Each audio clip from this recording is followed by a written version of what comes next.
di sini saya akan melanjutkan materi selanjutnya, yaitu mengenai hadas, pembagiannya dan tata cara penyelesaiannya.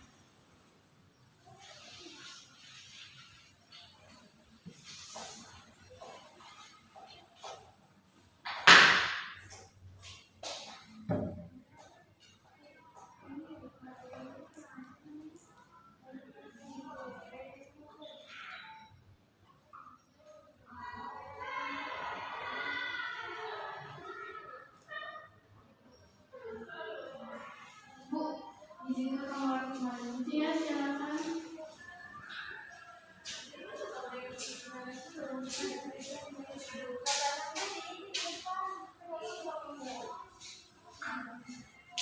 Nah, di sini pengertian hadas. Hadas itu sendiri berbahasa adalah suatu perkara yang baru.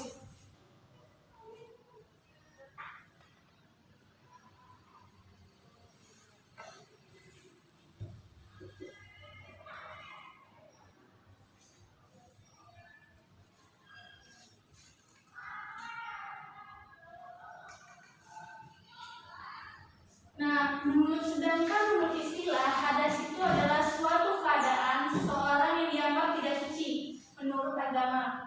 Nah, orang yang sedang berhadas itu berarti orang tersebut tidak suci, walaupun orang tersebut titik-titik dengan kondisi anggota badan seseorang yang mengakibatkan sholatnya dan ibadah yang lain tidak diterima oleh Allah Subhanahu wa Ta'ala. Nah, seseorang yang sedang berhadas apabila karena sedang ibadah sholat dan ibadah lainnya itu, dia diwajibkan harus bersuci terlebih dahulu. Nah, hadas ini dikategorikan menjadi dua bagian, yaitu hadas kecil dan hadas besar.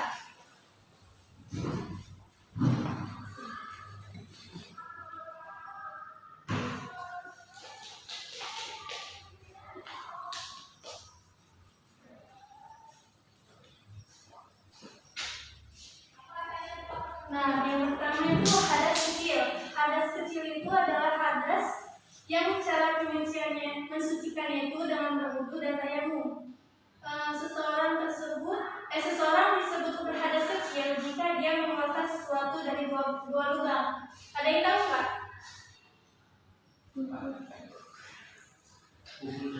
Ya, yaitu dubur atau kubulnya itu tempat untuk buang air besar dan buang air kecil buang kawin. Ada yang tahu nggak persamaan dan perbedaan antara kata kotor dan najis? Kalau kotor belum tentu najis, kalau najis sudah pasti kotor. Berarti itu sih perbedaannya. Kalau persamaan? Persamaan sama kotor. Kalau untuk persamaannya itu kotor dan najis itu sama-sama merupakan sesuatu yang kotor. Ya, sesuatu yang kotor. Nah, kalau perbedaannya sama seperti yang dijelaskan, yaitu kotor belum tentu menjadikan ibadah itu tidak sah, sedangkan najis menjadikan ibadah itu tidak sah. Jadi kesimpulannya itu mensucikan najis tidak pasti menyertakan perbuatan membersihkan kotoran, tetapi membersihkan kotoran itu belum tentu termasuk bagian dari mensucikan najis. Nah, kita juga harus ingat perbedaan mendasarnya, yaitu kotoran yang membersihkan itu belum tentu najis, namun najis sudah pasti kotor dan membersihkan. Nah, selanjutnya ada tata cara wudu. Nah, wudu itu secara bahasa merupakan nama suatu perbuatan yang memanfaatkan air dan digunakan untuk membersihkan anggota-anggota badan tubuh tertentu. Nah, berdasarkan istilah fikih, wudu merupakan pelaksanaan kegiatan untuk membersihkan secara khusus atau perbuatan sesuatu yang diawali dengan yang khusus. Nah, kegiatan diawali dengan niat dan diakhiri membasuh kedua kaki. Bagi yang berhalangan menggunakan air atau tidak menemukan air, itu wudu boleh diganti dengan tayamum. Nah, di sini ada ketentuan berwudu. Salah satu syarat sahnya sholat itu adalah suci dari hadas besar dan hadas kecil. Nah, bersuci dari hadas kecil itu dengan cara berwudu. Nah, berwudu itu merupakan suatu kegiatan membasuh muka, kedua tangan sampai kedua sikut, mengusap kepala, membasuh kedua kaki sampai kedua mata kaki. Nah, air yang digunakan untuk wudu itu haruslah air yang suci dan menyucikan. Nah, perintah wudu itu bersama bersamaan dengan perintah sholat 5 waktu, yaitu setengah tahun sebelum Rasulullah SAW hijrah ke Madinah. Seperti firman Allah, Quran Surat Al-Maidah ayat 5, yang artinya, wahai orang-orang yang beriman, apabila kamu hendak melaksanakan sholat, maka basuhlah wajahmu dan tanganmu sampai kedua siku, dan sapulah kepalamu dan basuh kedua kakimu sampai kedua mata kaki. Nah, di sini ada yang tahu nggak syarat dan rukun wudu? Syarat wudu.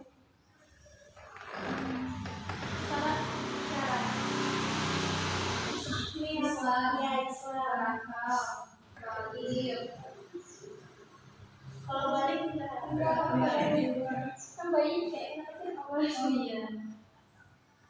Nah, jadi syarat dari wudu itu yang pertama benar Islam. Pasti Islam, kalau bukan Islam berarti dia nggak mungkin wudu. Nah, yang kedua itu mumayyiz, yaitu dapat membedakan antara yang baik dan buruk. Yang ketiga, memakai air yang suci dan menyucikan. Yang keempat, tidak ada yang menghalangi sampainya air ke kulit seperti getah dan kutek. Biasanya sih yang pakai kutek ini cewek-cewek nih. Iya, Bu. Dan yang kelima itu tidak berhadas besar seperti haid dan nifas. Nah, sedangkan rukun itu merupakan hal pokok yang tidak boleh ditinggalkan. Demikian juga berwudu, ada beberapa hal yang tidak boleh ditinggalkan. Ada yang tahu? Niat membasuh muka, membasuh tangan sampai siku, membasuh bagian kepala, terus membasuh kedua kaki. Yang terakhir, ya, benar semuanya. Jadi, gak usah dijelasin lagi ya, kita tidak paham. Dan selanjutnya ini ada sunat wudu, yaitu sunat wudu itu merupakan hal yang dianjurkan untuk dilakukan saat wudu. Dan perbuatan ini apabila dilakukan mendapat pahala, dan jika tidak maka tidak apa-apa, tidak dosa. Nah, di sini sunah-sunah wudu itu yang pertama membaca bismillah saat memulai wudu, yang kedua membasuh kedua telapak tangan sampai pergelangan kaki sebanyak 3 kali sebelum memulai wudu, yang ketiga berkumur-kumur, yang keempat menghirup air ke dalam hidung dan mengeluarkannya lagi, yang kelima mengusap seluruh kepala, yang keenam mengusap kedua daun telinga. Selanjutnya membasuh tiap-tiap anggota sebanyak 3 kali, lalu menyilang tangan jari, kedua tangan dan tangan jari kedua kaki. Yang kesembilan menggabungkan anggota yang kanan baru anggota yang kiri. Terus dilakukan tanpa pertolongan orang lain kecuali dalam keadaan terpaksa. Yang selanjutnya pembasuhan anggota wudu itu dilakukan secara berturut-turut. Tidak menunggu kering salah satu anggota badan baru membasuh anggota badan yang lainnya.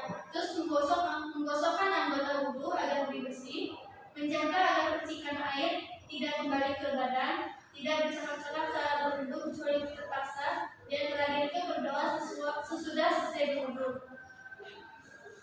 Nah, di sini ada hal-hal yang membatalkan wudu. Yang pertama itu keluar sesuatu dari salah satu kedua jalan, yaitu kubu dan berwudu. Yaitu yang kedua yang bilangnya akal, baik karena tidur, mabuk, gula, atau pingsan. Dan yang ketiga bersentuhannya kulit antara pria dan wanita yang sudah dewasa dan keduanya bukan mahram. Yang terakhir itu menyentuh kemaluan dengan telapak tangan tanpa penghalang, baik kemaluan itu sendiri maupun kemaluan orang lain dengan letak tangan.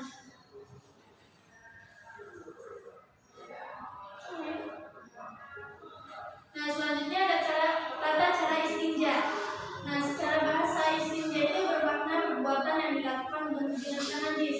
Nah, menurut istilah istinja itu adalah perbuatan untuk menghilangkan najis dengan menggunakan benda seperti air, batu atau benda-benda padat lainnya yang sejenis.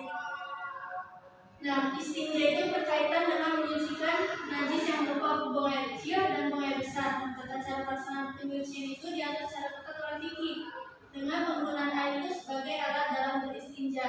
Berbeda batu atau benda-benda sejenisnya.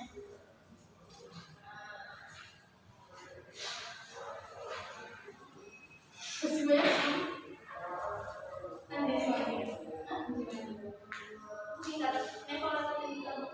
Nah, selanjutnya itu ada hadas besar dan tata cara mensucikannya, yaitu hadas besar itu keadaan muslim karena sebab-sebab tertentu. Dan cara bersuci dari hadas besar ini dengan cara mandi besar atau mandi wajib. Mandi wajib ini untuk menghilangkan hadas besar yang disebut mandi janabah, yaitu apabila berhalangan untuk mandi menggunakan air, mandi janabah ini bisa diganti dengan tayamum.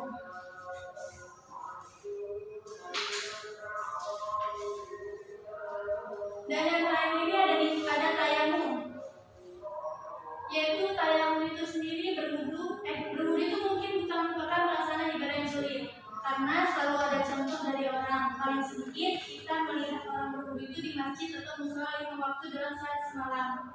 Nah, jika tata cara pelaksanaan berwudu kita masih kurang sempurna, maka tidak begitu sulit pembetulannya. Nah, pengertian tayamum itu sendiri itu sebagai salah satu bentuk bersuci yang sangat jarang dilakukan yang kita lihat di sekeliling kita. Secara bahasa itu tayamum adalah berniat melakukan sesuatu, sedangkan menurut istilah yaitu tayamum merupakan pelaksanaan pemusatan wudu ke wajah dan kedua tangan dengan syarat-syarat tertentu sebagai pengganti wudu dan mandi besar. Jadi tayamum itu merupakan pengganti wudu dan mandi besar karena adanya sebab-sebab tertentu. Nah, di sini saya menjelaskan tentang sebab-sebab diperbolehkannya tayamum, yaitu apabila yang pertama kelangkaan air baik secara kasat mata maupun secara syarat, yaitu contohnya kelangkaan air secara kasat mata itu dalam keadaan bepergian yang benar-benar tidak ada air, sedangkan kelangkaan air secara syarat itu misalnya yang ada itu hanya mencukupi kebutuhan hidung.